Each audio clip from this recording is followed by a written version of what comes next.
Hi అండి అందరికీ. Welcome to my channel. So ఈరోజు మనమైతే వన్ వర్డ్ సబ్స్టిట్యూషన్ గురించి అయితే తెలుసుకుందామండి.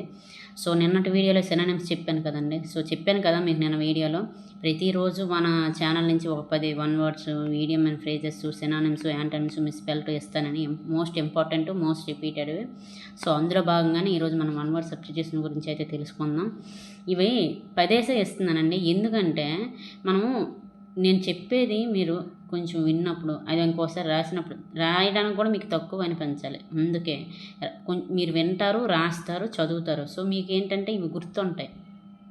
అర్థమవుతుందా? మళ్ళీ ఎక్కువైతే మీరు రాయలేరనమాట. సో రాయడానికి అంత ఇంట్రెస్ట్ చూపించరు. సో ఆ ఉద్దేశంతోనే నేను ఇలా చేస్తున్నాను. ఇవి ఇంపార్టెంట్, మోస్ట్ పెట్టి చాలా తక్కువ ఉంటాయి కాబట్టి వేగంగా అవజేయచ్చు. సో ఆ ఉద్దేశంతో నేనేం చేశానంటే ఇలా రోజుకి 10 అయితే మీకు కన్సిస్టెన్సీ వస్తుంది, అలాగే మీకు ప్రాక్టీస్ కూడా అవుతుంది. విన్నప్పుడు ఒక 5 నుంచి 10 నిమిషాలే కదండి వింటారు. తర్వాత వాటిని చూసి రాశారనుకోండి ఇంకొంచెం గుర్తుంటుంది. దాన్ని చదివారనుకోండి మొత్తం గుర్తుంటుంది. ఎక్కడ వర్డ్ చూసినా మీకు తెలిసిపోతుంది అనమాట. మనం ఇది చదివాము అనేసి దాని ఆన్సర్ ఇది అనేసి మీరు ఖచ్చితంగా గుర్తుపడతారు. సో ప్రాక్టీసు, రివిజను రెండు అవుతున్నాయి కదండి. సో ఆ విధంగా ఆలోచించాను అనమాట. సో ఎవరికైతే లేవో ఇవి మాత్రంగా మీరు ఏంటంటే ఒక నోట్ తీసుకొని నోట్బుక్లో నోట్ చేసుకొని ఫస్ట్ చెప్తున్నాను. నేను చెప్పేది 5 నుంచి 10 నిమిషాల టైం, 5 నిమిషాల నుండి 10 నిమిషాలు టాపిక్ అయినా మీకు యూజ్ఫుల్ అవ్వాలనేది నా ఉద్దేశం. ఓకేనా? సో ప్లీజ్ నెగ్లెక్ట్ చేయకండి, అశ్రద్ధ అస్సలు చేయకండి. బుక్ తీసి రాసుకోండి. చెప్పిన వెంటనే చదవండి ప్లీజ్. చదివాక ఒకసారి ఎంత గుర్తుందో చూడకుండా రాయండి ఈ వర్డ్స్ని. ఓకేనా? వొకాబులరీ అంటే అలానే ఉంటుంది. కొన్ని 20,000 లక్షల్లో ఉంటాయి. అన్ని పదాలు మనం చదవలేం కదండి. ఏవైతే ఇంపార్టెంటో, ఏవైతే రిపీటెడ్ కొడుతున్నావో అవి తెలుసుకుని మనం చదవడమే మనకి మంచిదనమాట. సో 20,000 పదాలు ఉన్నాయనుకుని 20,000 పదాలు మనం చదవగలమండి? చదవలేం కదా. అవునా కాదా? అది సాధ్యమా? సాధ్యం కాదు కదా. ఎంతో టైం ఉంటే కానీ అది అవ్వదు.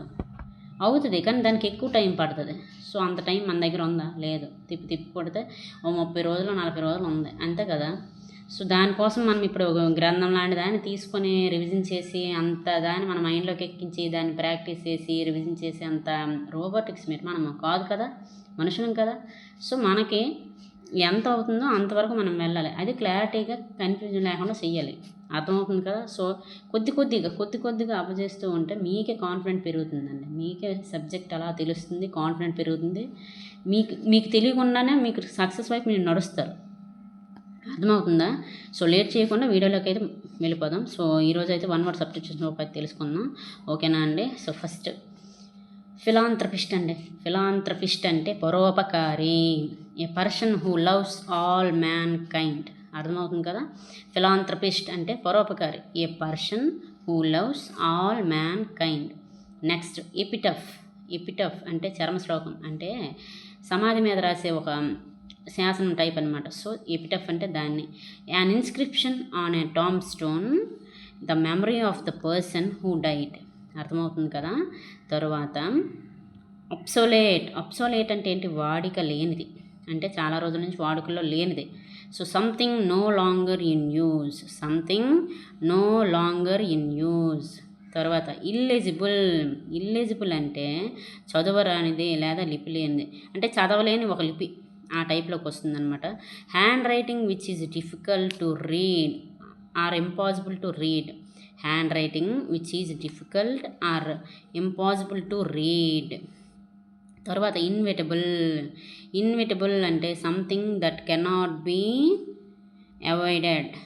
అనివార్యమైన అనే అర్థంలోకి వస్తుందని ఇన్విటబుల్ అంటే. తెలుగు మీడియం వాళ్ళకి చెప్తున్నాను, అర్థం అవ్వకపోతే అర్థం చేసుకోండి. ఏంటంటే something that cannot be avoided, certain to happen, అకస్మాత్తుగా ఇలా అంటారు కదా. సో ఆ టైప్లోకి వస్తుంది అనమాట. తర్వాత అవైరీ అంటే పక్షిశాల, a place for keeping the birds in a confined place. తర్వాత కాంటెంపరీ సమకాలపు వాడు, belonging to the same time అండి. సో తర్వాత స్టాయిక్ అంటే విరాగి ఆ టైప్లోకి వస్తుంది అనమాట. A person who can endure pain or hardship without showing his feelings. అర్థమవుతుంది కదా స్టాయిక్ అంటే. తర్వాత అథీస్ట్, ఇది అందరికీ తెలిసిందే. నాస్తికుడు అంటే దేవుణ్ణి నమ్మనివాడు.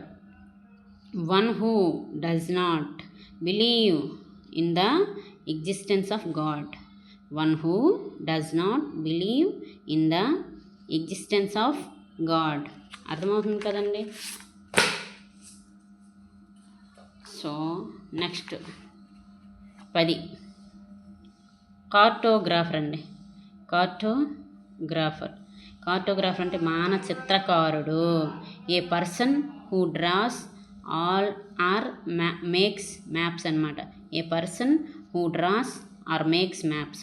సో ఇతన్ని ఏమంటారు? కార్టోగ్రాఫర్ అంటారు. సో ఇవండి ఈరోజు 10 వన్ వర్డ్ సబ్స్టిట్యూషన్స్.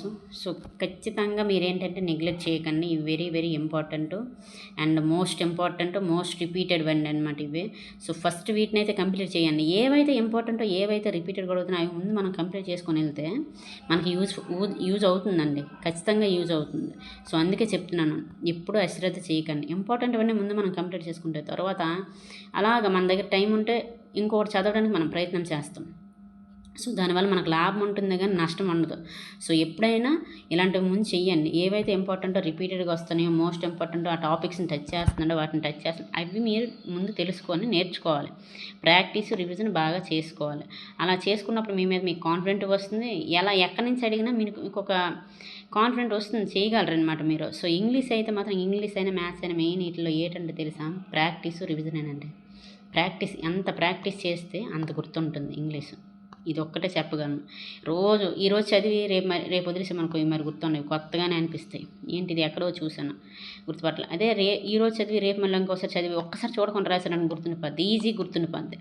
అదే ఇంగ్లీష్కి ఉన్న ఇది ఏంటంటే మీరు భయపడకండి. ఫస్ట్ ఇంగ్లీష్ అని. ఇంగ్లీష్ ఏమీ లేదండి. ఇంగ్లీష్ చాలా ఈజీ. మీ మైండ్కి రోజు చెప్తాను ఇంగ్లీష్ చాలా ఈజీ, నేను నేర్చుకుంటాను అనే ఒకే ఒక పదం రోజు మీ మైండ్కి ట్రైనింగ్ ఇవ్వండి, మీకే తెలిసిపోతుంది నేను చెప్పింది అబద్ధమో నిజమా అనేది. ఎందుకంటే అందరం అక్కడి నుంచి వచ్చిన వాళ్ళమే, తెలుగు మీడియం నుంచి చదివిన వాళ్ళమే.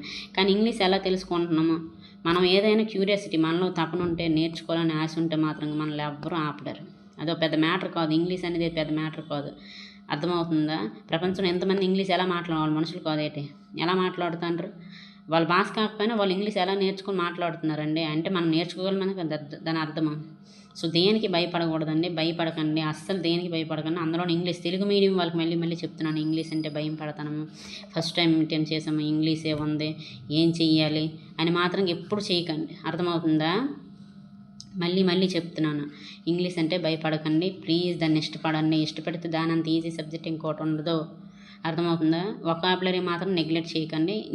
నేనైతే మన ఛానల్ ద్వారా మన వీడియోస్లో రోజుకి 10 ఖచ్చితంగా నేను ఇస్తానండి. One word substitutions, idiom and phrases, synonyms, antonyms, misspelled, రిపీటెడ్గా వచ్చినవి, మోస్ట్ ఇంపార్టెంట్వి. అవి అయితే మీరు ఒక నోట్బుక్ చేసుకొని రాసుకొని వాటిని ఖచ్చితంగా ముందు వాటిని కంప్లీట్ చేయండి. అంతే. వాటిని కంప్లీట్ చేస్తే మీకు యూజ్ ఉంటుంది అంతే, అంతకుమించి ఇంకేమీ చెప్పను. ఓకేనా? సో ఎవరైతే ఈ వీడియోని చూస్తున్నారో, వీడియో కనుక నచ్చితే ఖచ్చితంగా లైక్ చేయండి, షేర్ చేయండి, సబ్స్క్రైబ్ చేయండి, నన్ను సపోర్ట్ చేయండి. సో ఎంతవరకు నన్ను సపోర్ట్ చేసిన ప్రతి ఒక్కరికి thank you so much and bye అండి. మళ్ళీ కలుసుకుందాం మరొక వీడియోలో.